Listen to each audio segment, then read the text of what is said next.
साथीहरु स्वागत छ यस भिडियो ट्युटोरियलमा। म हुँ तपाईहरुकै साथी शशिकान्त सिटौला। आज एक भिडियो लिएर आएको छु। यस भिडियोमा हामी कुनै पनि वेबसाइट अथवा कुनै पनि वेब पेजलाई कसरी कपी, स्टिल, क्लोन वा त्यसको कन्टेन्टहरु सबै आफूले स्निप गरेर आफूले त्यस्तै किसिमको डिजाइनको वेबसाइट आफूले डेभलप गर्न सक्ने एउटा छोटो र छरितो ट्रिक लिएर म तपाईहरु माझ उपस्थित भएको छु। यदि तपाई सामान्य वेबसाइट डिजाइनिङ जान्नुहुन्छ र तपाईलाई कुनै पनि आफ्नो साथीको वेबसाइट चाहिँ डिजाइन मन परेको छ तर तपाईलाई चाहिँ त्यो साथीले तपाईको साथीले त्यो वेबसाइट डिजाइनको स्क्रिप्टहरु दिइरहेको छैन अथवा भनौं कुनै एउटा वेबसाइट तपाईले मन पराउनु भएको छ त्यस्तै वेबसाइट तपाईले पनि डेभलप गर्न चाहनुहुन्छ भने त्यसको लागि अब तपाईले त्यत्रो झन्झट मान्नु पर्दैन। यो भिडियो पूर्ण रूपमा अन्तिमसम्म यदि तपाईले हेर्नुभयो भने सहजै कसरी तपाईले अर्काको वेबसाइटलाई चाहिँ आफूले स्निप गर्न अथवा भनौं स्टिल गर्न चोर्न सक्नुहुनेछ र त्यसलाई चोरेर आफूले त्यही अनुरूपले आफूले डिजाइन गर्न सक्नुहुनेछ। सो अब लेट्स डिग इन। ढिलो नगरिकन हामी विषयवस्तुमा प्रवेश गरौँ। त्यसको लागि तपाईले सामान्य रूपमा एउटा टुललाई डाउनलोड गर्नुपर्ने हुन्छ जुन टुलको नाम तपाईले गुगलमा गएर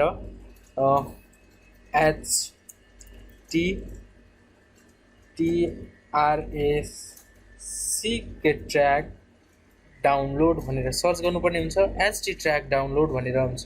यो चाहिँ httrack वेबसाइट कपियर हो। यसले चाहिँ वेबसाइटलाई कपी गर्छ। तपाईले जब यो लिंक खोल्नुहुन्छ यो लिंक खोलेपछि तपाईलाई रिकमेन्ड गरेर आउँछ यहाँनिर कुन इन्स्टल गर्ने हो भनेर।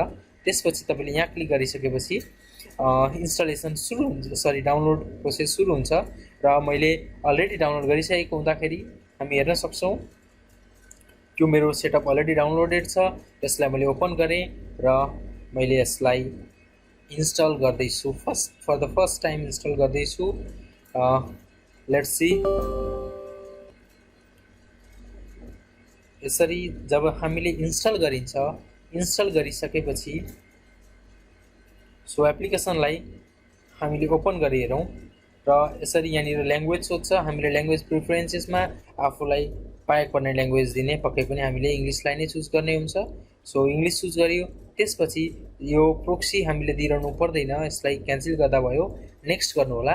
नेक्स्ट गरेपछि तपाईको प्रोजेक्ट नाम के हो? सपोजको लागि मेरो यो चाहिँ पक्कै पनि एउटा टेस्ट पर्पजको लागि हो र एजुकेसन पर्पजको लागि हो। त्यसले गर्दा भोलिको दिनमा यसलाई प्रयोग गरेर तपाईले कुनै पनि वेबसाइटहरुलाई चाहिँ क्लोन गर्नुभयो, कपी गर्नुभयो भने त्यसको कपिराइटको जवाफदेही म दिन सक्दिन। त्यसले गर्दा त्यसको जोखिम तपाई आफैले मोल्नु पर्ने हुन्छ। मैले यो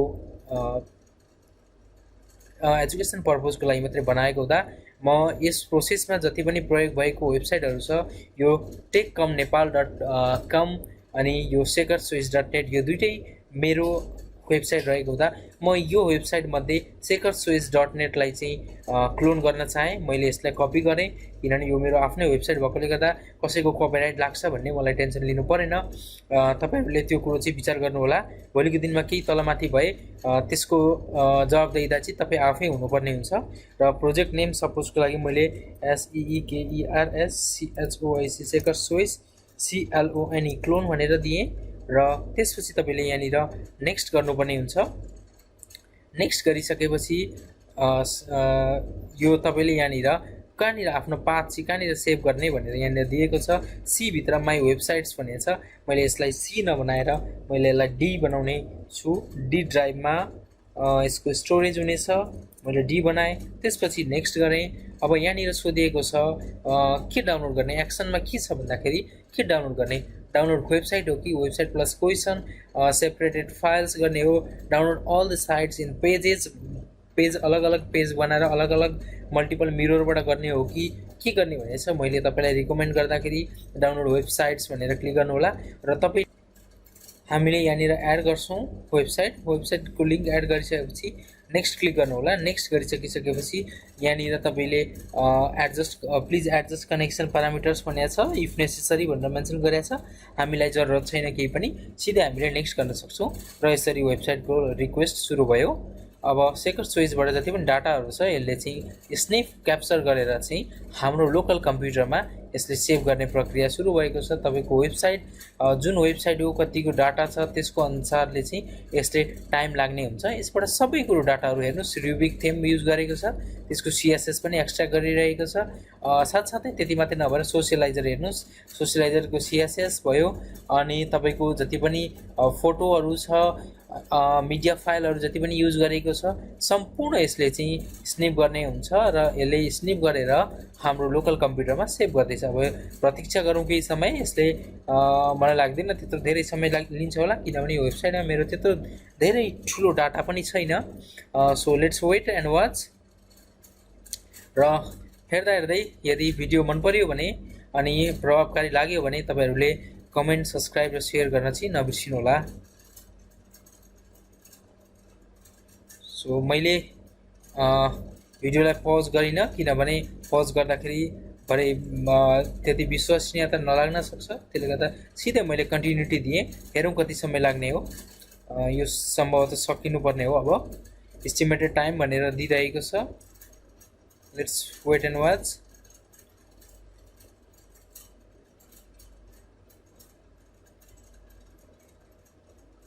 सो यदि तपाईले यसरी युज गरेर तपाईले एक्सट्र्याक्ट गरेको वेबसाइटको डाटा छ, त्यो डाटा म तपाईलाई देखाउँछु विथ प्रुभन एक्जाम्पल। त्यो डाटालाई चाहिँ तर तपाईले म फेरि पनि दोहोऱ्याएर भन्न चाहन्छु, त्यो डाटालाई तपाईले मिस युज गर्नुभयो अथवा त्यो डाटालाई युज गरेर तपाईँ भोलिको दिनमा कुनै कानुनी प्रावधानमा फस्नुभयो भने त्यसको जवाबदेहिता तपाईँ आफैले लिनुपर्ने हुन्छ।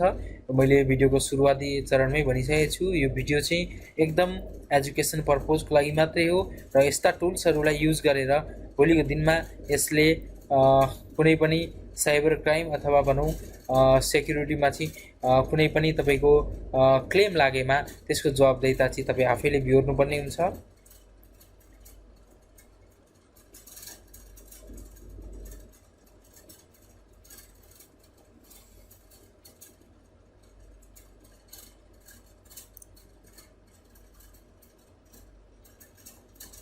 सायद यसले थोरै ज्यादा समय लिने जस्तो छ, त्यसले गर्दा म भिडियोलाई केही समय पज गरेर त्यसपछि फेरि रिब्याक गर्ने छु। वेल साथीहरू, फाइनली इट्स कम्प्लिटेड। निकै लामो समय लियो, सायद इन्टरनेटको समस्याले पनि हुनसक्छ, किनभने डाटा जति पनि थियो रिट्राइभ गर्नुपर्ने थियो। Now it's finish. Okay, finish गरियो। त्यसपछि यसलाई एक्जिट गर्नु होला र त्यसपछि तपाईले आफूले जानेर सेभ गर्नुभएको थियो त्यो भनेको मैले डिपमा माई वेबसाइट्सभित्र सेकर्स चोइस भनेर फर्स्टमा यो बनाएको थिएँ। अब यहाँनिर हेर्न सक्नुहुन्छ तपाईँले सेकर्स चोइसमा चाहिँ के छ भन्दाखेरि यो sekerschoice.net यहाँ ओपन गर्नुभयो भने तपाईँको इन्डेक्स फाइल, मैले अहिलेलाई इन्टरनेट बन्द गरिदिएँ। तपाईँले सायद 1 मिनट म तपाईलाई देखाएर इन्टरनेट बन्द गर्छु। ओके, म इन्टरनेट बन्द गर्दैछु र यो डिस्कनेक्ट भइसकेको छ। अब यो इन्डेक्स फाइललाई मैले ओपन गरेँ। Open the index file and here we go. So यो चाहिँ हाम्रो इन्डेक्स हो। हेर्नुहोस् कसरी same to same index file यहाँनिर हामीसँग आएको छ। अब यहाँनिर भएको जति पनि डिटेलहरू छ, यो डिटेलहरू भनेको चाहिँ अब रिट्राइभ गरेको जति पनि फाइलहरू छ त्यो फाइलबाट हामीले खोज्नुपर्ने हुन्छ। र सरसर्ती हेर्दाखेरि यसको डिजाइन यहाँ हेर्नुहोस्, बगैर इन्टरनेट हाम्रो चलिरहेको छ। यसको मतलब यो हो कि हामीले अटोमेटिक डाउनलोड गरेको जुन फाइल छ त्यो फाइलले चाहिँ काम गरेको छ। अब त्यस सँगसँगै हामीसँग के छ भनेर हेर्नुपर्ने हुन्छ। यो इन्डेक्स फाइल भयो। अब यहाँनिर डब्लुपी एडमिन हेर्नुहोस्, डब्लुपी एडमिन फाइल्स पनि यहाँनिर रहेको छ र साथसाथै ट्याग्सहरू, क्याटेगोरिजहरू, सबै क्याटेगोरिजहरू यहाँनिर आएको छ। हामीसँग भएको क्याटेगोरिजहरू यति थियो, सबै क्याटेगोरिजहरू पनि डाउनलोड भएको छ। अनि त्यो सँगसँगै तपाईँको के छ भन्दाखेरि कमेन्ट्सहरू, अथर सबै 2020 जस्तै तपाईँको यो सब फोल्डरहरू जे थियो त्यो पनि आइसकिसकेको छ। र यो सँगसँगै तपाईँको फोटोजहरू पनि हामीले यहाँनिर भेट्न सक्छौँ। यहाँ हेर्नु एचटिएस केस फाइल्स पनि आएको छ। यो सँगसँगै तपाईँको कुकिजहरू सबै कुरोहरू जे जति पाउनुहुन्छ तपाईँले वेबसाइटमा त्यो सबै डाउनलोड भएर आउँछ। प्राइभेसी एन्ड पोलिसी पनि भेट्न सक्नुहुन्छ। इन्डेक्स फाइल प्राइभेसी एन्ड पोलिसीको यो पनि आएको छ। र यसरी चाहिँ तपाईले तपाई कुनै पनि वेबसाइट हुन्छ त्यो वेबसाइटलाई चाहिँ एक्सट्र्याक्ट गर्न सक्नुहुन्छ र तपाईसँग जति पनि कोडिङहरु हो त्यो कोडिङ अब तपाईसँग अवेलेबल भएको छ। अब यदि तपाईसँग सामान्य कोडिङको स्किल रहेको छ भने यी कोडिङहरुलाई चाहिँ कुनै अर्को होस्टिङमा चाहिँ अपलोड गरेर जति पनि कोडिङहरु छ त्यसमा चाहिँ वेबसाइट डिटेल चेन्ज गरेर तपाईले एउटा नयाँ वेबसाइटलाई चाहिँ लाइभमा ल्याउन सक्नुहुन्छ। र तपाईहरुलाई कस्तो लाग्यो यो आइडिया? सल्लाह सुझाव र प्रतिक्रिया दिन नभुल्नु होला। र साथसाथै अन्तिममा यदि तपाई प्रविधिसँग रिलेटेड स्टुडेन्ट हुनुहुन्छ अथवा आईटीमा पढ्दै हुनुहुन्छ वा भनौं तपाईलाई प्रविधिसँग चाहिँ तपाई निकट हुनुहुन्छ र त्यसको बारेमा उच्चतम सूचनाहरू प्रदान गर्न चाहनुहुन्छ भने हाम्रो यो टेक कम्युनिटी नेपाल भन्ने वेबसाइट छ। यो वेबसाइटमा चाहिँ प्रविधिसँग रिलेटेड जति पनि नेपालमा न्यूजहरू छ यो सबै न्यूजहरू हामी यसमा चाहिँ हाल्ने गरेका छौं। सो यो न्यूज तपाईले मा गएर तपाईले प्रविधिसँग रिलेटेड जति पनि नयाँ कन्सेप्ट न्यूजहरू छ यहाँनिर तपाईले भेट्न सक्नुहुन्छ। र साथसाथै यदि तपाई आईटी को स्टुडेन्ट हुनुहुन्छ र तपाईलाई विभिन्न कोर्सेसहरू चाहिएको छ भने यस हाम्रो shakerswiss.net मा गएर तपाईले कोर्सेसहरू हामीले चाहिँ फ्री गिभ अवे गर्ने गरेका छौं। यहाँनिर युडेमी प्रिमियम कोर्सेसहरू अवेलेबल छन् थुप्रै। सरी मेरो इन्टरनेट अफ भएकोले गर्दाखेरि अघि डिस्कनेक्ट थियो। थुप्रै कोर्सेसहरू हामीले यहाँनिर प्रोभाइड गर्ने गरेका छौं र यो कोर्सेसहरू सायद तपाईहरुले फाइदा लिनुहुन्छ भन्ने मैले आशा गरेको छु। So thank you for watching this video. यस्तै भिडियोहरू फेरि पनि ल्याउने छु। Till then stay safe, take care, bye by.